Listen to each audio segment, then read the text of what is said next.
வணக்க நண்பர்களே, இன்றைக்கி நம்ம பார்க்க போகிற கல்வெட்டு தகவல் என்னென்னா, கன்னியாகுமரி தெற்கு முனையில் உள்ள குமரி பகவதி அம்மன் கோவில். நமக்கு எல்லாருக்குமே தெரிந்த பரிச்சயமான ஒரு கோவில். அதில் முதல் பிராகாரத்தில் கிழக்கு சுவரில் பாண்டிய பேரரசர் சடையவர்ம பராந்தக பாண்டியரோட 9ஆம் ஆட்சியாண்டு கல்வெட்டு சொல்லப்படுது. அதாவது கிபி 1959ஆம் ஆண்டு கல்வெட்டு. பொதுவாக இந்த சடையவர்ம பராந்தக பாண்டியர்லாம் பார்த்திங்கன்னா சோழ சாளுக்கியர்கள் அவங்க வாழ்ந்த காலத்தில் வாழ்ந்த பாண்டிய அரசர்கள். இவங்களை பற்றியான தகவல்கள் நிறைய வெளிப்படாமல் இருக்குது. நமக்கு தெரிந்ததெல்லாம் மாரவர்ம சுந்தரபாண்டியன் தான் சொல்கிறோம். ஆனால் இவர்களும் வாழ்ந்திருக்காங்க. அப்படிங்கிறதுனால தான் இவங்களோட கல்வெட்டை தேடி கொடுத்துருக்கேன். அடுத்து இவரை பற்றி ஒரு 2 ஹிண்ட் மட்டும் சொல்கிறேன்.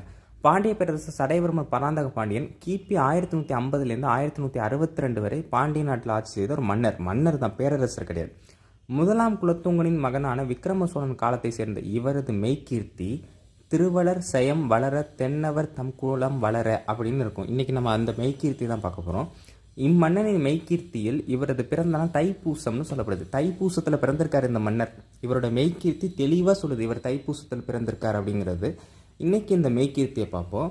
அடுத்த பதிவில் இந்த கோவில் அந்த கல்வெட்டை பார்ப்போம். ஏன்னா நான் 2ஆக பிரித்து சொல்கிறேன். அதாவது மெய்கீர்த்தி தனியாகவும் அந்த கல்வெட்டை தனியாக சொல்கிறேன். ஏன்னா மெய்கீர்த்தியை தனியாக சொன்னால் தான் அந்த கல்வெட்டு நமக்கு புரியும். ஏன்னா கல்வெட்டில் விஷயங்கள் கொஞ்சம் அதிக விஷயங்கள் இருக்குது.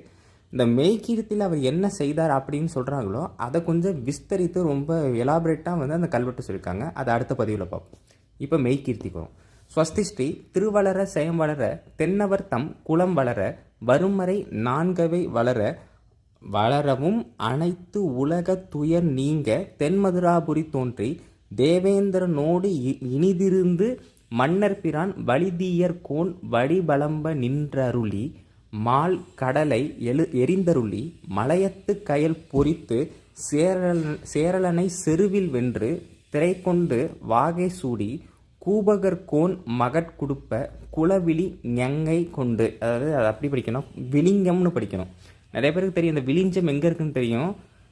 திருவனந்தபுரத்துலேருந்து ஒரு 10 கிலோமீட்டர் தள்ளி கோவளம் போகிற வழியில் இந்த விலிங்கம் இருக்குது. ரொம்ப ஃபேமஸான ஒரு துறைமுக நகரம். நானும் பார்த்துருக்கேன். ரொம்ப நல்ல ஒரு இடம் இது. அதுக்கடுத்து கன்னிப்போர் செய்தருளி காந்தலூர் சாலை களமறுத்து மண்ணு புகழ் மறையவர் தம் மணியம் அம்பலத்து நின்று. மணியம்பலம்ங்கிறது ஒரு சபையோட பெயர்.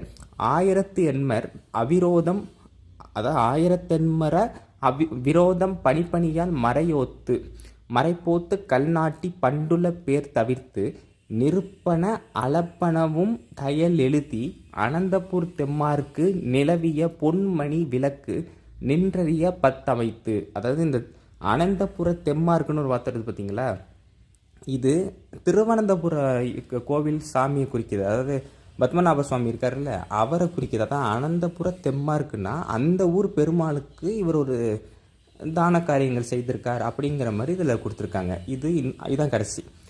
ஆங்கமைந்த தாய நல்லூர் அட தென்னாட்டர் அரையன் என அறிவகையால் அறிந்துணர்ந்து தென்னவர் தங்குல தெய்வம் தென்குமரி கன்னியார் தம் திருநாள் விழாவதனிர் தைப்பூச பிற்றை நான்று வந்திருந்தோர் எல்லாருக்கும் மாற்றாதே தியாகம் இட அறத்தால் விளங்கிய ஆய்ந்த கேள்வி புறத்தாய நாடு பூமகட் கழித்து தெளிங்க வீமங் குளங்கொண்டு தென் கலிங்கம் அடிப்படுத்து திசை அனைத்தும் உடனாண்ட ஸ்ரீ பராந்தக தேவருக்கு. பராந்தக தேவர்னோடனே உடனே அந்த பராந்தகர் கிடையாது, பராந்தக சோழன் கிடையாது. இவர் சடையவர்ம பராந்தக பாண்டியர். அதுதான் இங்கே நீங்கள் புரிஞ்சிக்க வேண்டிய ஒரு விஷயம். அதனால தான் திரும்ப திரும்ப சொல்கிறேன், இது பாண்டியர் கல்வெட்டு கல்வெட்டு கல்வெட்டு. இவங்க தான் கன்னியம்மன், நமக்கு எல்லாருக்கும் தெரியும். இப்போ அந்த சொற்களின் பொருளை பார்ப்போம். திருவளரனா லக்ஷ்மி தேவியின் திருவருள் பெருகவும், செயம் வளரனா வெற்றி பெருகவும், தென்னவர் தம் குலம் வளரனா பாண்டியர்கள் உடைய குலம் வளரவும், வருமறை நான்கவை வளரனா 4 மறைகளும், அதாவது ரிக்கி அஜுர் அதெல்லாம் சொல்கிறோம்ல, அது வளரவும். அதாவது அது அறம் பொருள் இன்பம் வீடுன்னு சொல்லுவாங்க. 4 மறைகள். அனைத்துலக உந்துயர் நீங்கன்னா உலகில் அனைத்து துயரும் நீங்க, தென்மதுராபுரி நீங்கன்னா மதுரையில் தோன்றிய தேவேந்திரனோடு இனிது இருந்துனா இந்திரனோடு இருந்து, வலிதியர் கோன் வடிபலம்ப நின்றருளி கடல் தன்னை வணங்க செய்த பாண்டியர். அதுதான் அர்த்தம். மால் கடலை எரிந்தருளினா கடல் விலக வேல் இருக்கு பார்த்தீங்கன்னா, அந்த வேலை விட்டவர்னு அர்த்தம். மலையத்து கயல் பொறித்துனா புதிய மலையில் கயல் மீனை பொறித்து. சேரலனை செருவில் வென்று திரை கொண்டுனா சேரமன்னனை வென்று திரை கப்பம் இது ஒரு அமௌண்ட்டு இல்லைன்னா அபராதம் கட்ட வைத்து கூபகர் கோன் மகர் கொடுப்பான. கூபகர்னு ஒரு அரசர் இருந்திருக்கார், அவரோட மகள் விலிங்கம்ங்கிறது கேரள துறைமுக நகரம். ஏற்கனவே சொல்ல மாதிரி கன்னிப்போர். கன்னிப்போர்னா என்னென்னா ஒரு மன்னன் முதலாக செய்கிறான ஒரு போர், அதுதான் கன்னிப்போர்னு சொல்லுவாங்க. கன்னி தமிழ்லாம் சொல்கிற மாதிரி கன்னிப்போர். மணியம்பலம்ங்கிறது ஒரு சபையின் பெயர். சபை இருக்குன்னா அது ஒரு பெயர். புகழ் மறையவர்த்தம் அப்படின்னா செய்த வீர செயல்களை எடுத்து கூறி. 1000 தென்மர் அவ்விரோதம் பணியால்னா என்ன அர்த்தம்னா ரொம்ப தெளிவாக பாருங்கள். 1008 பேரும் விரோதம் இல்லாமல், அதாவது ஒற்றுமையாக வேண்டி கொண்ட பண்ண ரெக்வஸ்ட் பண்ணுறாங்க. இன்னொன்று இந்த 1000 தென்மர் எதுக்காக நியமிக்கப்படுறாங்கன்னா அரசியல் நடத்துவதற்கும் ஆலோசனை கூறுவதற்காக நியமிக்கப்பட்டவர்கள் அப்படின்னு அர்த்தம். அவ்விரோதம் அப்படிங்கிறது என்னன்னா ஒற்றுமைன்னு அர்த்தம். விரோதம்னா என்ன? பகைன்னு அர்த்தம். அவ்விரோதம்னா என்ன?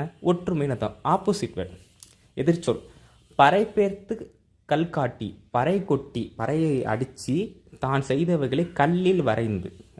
கல்வெட்டில் என்ன பண்ணுறாங்க, இந்த தகவல்களெல்லாம் எழுத சொல்கிறது தான் பறை பேர்த்து கல் காட்டின்னு அர்த்தம். பண்டுள்ள பேர் தவிர்த்துனா முன்புள்ள பெயரை நீக்கின்னு அர்த்தம். நெருப்பனை அளப்பனை இதெல்லாம் அளத்தல் கருவிகள், மெஷர்மெண்ட்ஸ்.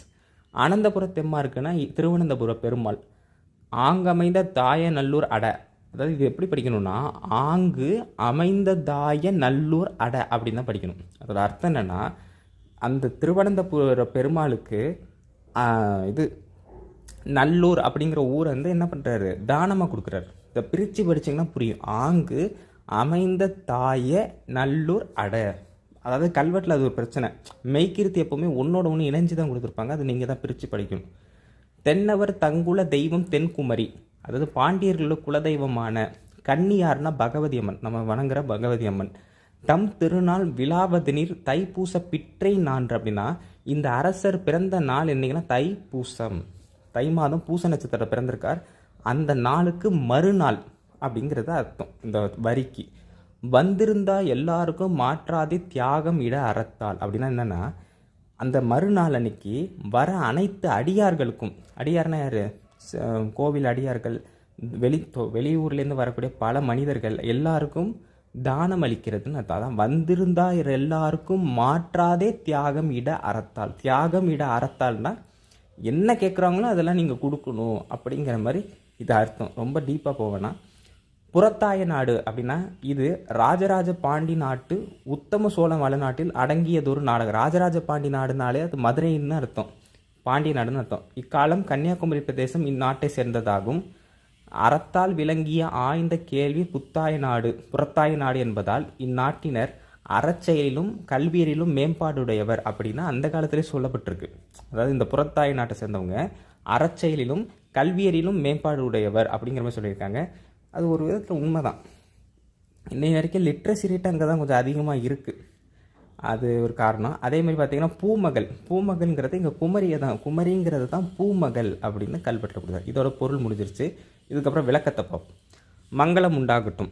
திருமகளின் திருவருள் பெருகவும், அதாவது திருமகளின் லக்ஷ்மி தேவி வெற்றி பெருகவும், பாண்டியர்களுடைய குலம் வளரவும், 4 மறைகளும் அதாவது அறம் பொருள் இன்பம் வீடுங்கிறது வளரவும், இந்த உலகில் உள்ள அனைத்து துயர் நீங்கவும், மதுரையில் தோன்றிய பாண்டியர் உக்கர பெருவழுதி தேவ இந்திரனோடு இருந்த புகழ்பெற்ற வம்சத்தில் வந்தவரும். அதாவது இந்த உக்கர பெருவழுதி நான் ஏற்கனவே நிறைய இதில் சொல்லியிருப்பேன். தேவேந்திரன் இருக்கார்ல இந்திரன், அந்த தேவேந்திரனோட ஆரத்தை வாங்கியவர். ஆரம் தேவேந்திரனே கொடுத்தாராம், அந்த வம்சத்தில் பிறந்தவரும். அடுத்து கடல் தன்னை வணங்க செய்தவருமான மன்னர் உக்கரகுமார பாண்டியரின் வம்சத்தவரும். கடலே தன்னை வணங்க செய்தார் ஒரு பாண்டிய மன்னர், அவர் பேர் உக்கரகுமார பாண்டியர், அவரோட வம்சத்தை சேர்ந்தவரும். இதே உக்கரகுமாரர் கடல் விலக தன்னோட வேலை விட்டாராம்.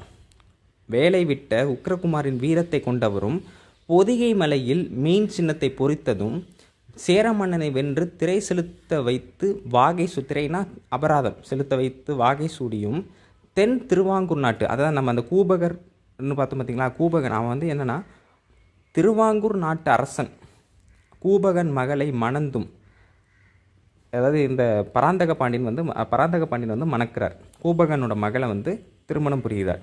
அடுத்து திருவனந்தபுரத்திற்கு அருகில் உள்ள விலிங்கம் நகரை கைப்பற்றி. விலிங்கம் நிறைய காலத்தில் சொல்லப்படுதுங்க. விலிங்கம் பார்த்திங்கன்னா இத்தனைக்கு மேலே குலத்துங்கன் காலத்தில் வந்து குலத்துங்கப்பட்டினம்னே அது அழைக்கப்பட்டிருக்கு. அதன் பிறகு பாண்டியர்கள் அதை மாற்றிருக்காங்க. அந்தளவுக்கு ஒரு ஃபேமஸான ஊர் அது. முதலாக போர் செய்து இந்த மன்னர் முதலாக எந்த போர் செய்கிறாருன்னா, சேர நாட்டின் இவரும் காந்தளூர்ச்சாலையை அழித்திருக்கார். காந்தளூர்ச்சாலையின் கப்பல்களை அழித்தும் இவரின் புகழ் வாய்ந்த செயல்களை மணியம்பலம்ங்கிறது அம்பலம்னாலே சபைன்னு அர்த்தம். மணியம்பலம் என்னும் சபையில் 1008 அரசியலை நடத்துவதற்கு நியமிக்கப்பட்ட நபர்கள், அதாவது ஒரு அரசு இயந்திரம் நடக்கணும்னா அதுக்கு அதிகாரிகள் வேணும்ல, அந்த மாதிரி 1008 நபர்கள் நியமிக்கப்பட்டிருக்காங்க. அவங்கெல்லாம் ஒற்றுமையாக வேண்டிக் கொண்டதற்கெனங்க ரெக்வஸ்ட் பண்ணுறாங்க.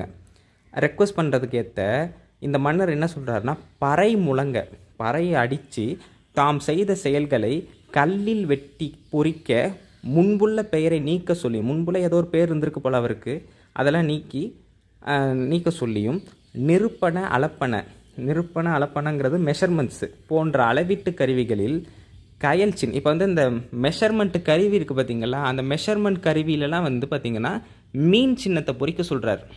அந்த அரசு இயந்திரத்தில் உள்ள மெஷர்மெண்ட் அந்த இதில் வந்து மீன் சின்னத்தை பொறிக்க சொல்கிறார். இப்போ நம்ம கவர்மெண்ட் எம்பளம் இருக்குல்ல, அந்த மாதிரி மீன் சின்னத்தை இந்த மன்னர் பொறிக்க சொல்லி திருவனந்தபுர பெருமாளுக்கு பொன்மணி நின்று எரிக்க 10 அமைத்தும் மணி கொடுக்குறார். பொன்னால் ஆன மணியை கொடுக்குறார். அடுத்து அதே கோவிலுக்கு அதற்கு தானமாக அங்கே அமைந்துள்ள நல்லூர் என்ற ஊரை வழங்கி தென்னாட்டு அரையனை வென்று அடிப்பணிய வைத்து, அரையன்னா அதிகாரின்னு அர்த்தம்.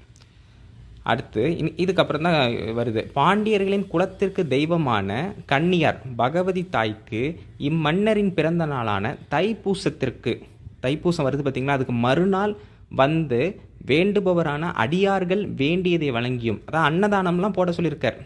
இக்கோவில் இறைவிக்கு தானமாக இந்த கோவில், அதாவது கன்னி பகவதி அம்மனுக்கு தானமாக என்ன கொடுத்துருக்காருன்னா, புறத்தாய நாட்டில் உள்ள குமரி பகுதியை வழங்கியிருக்காரு.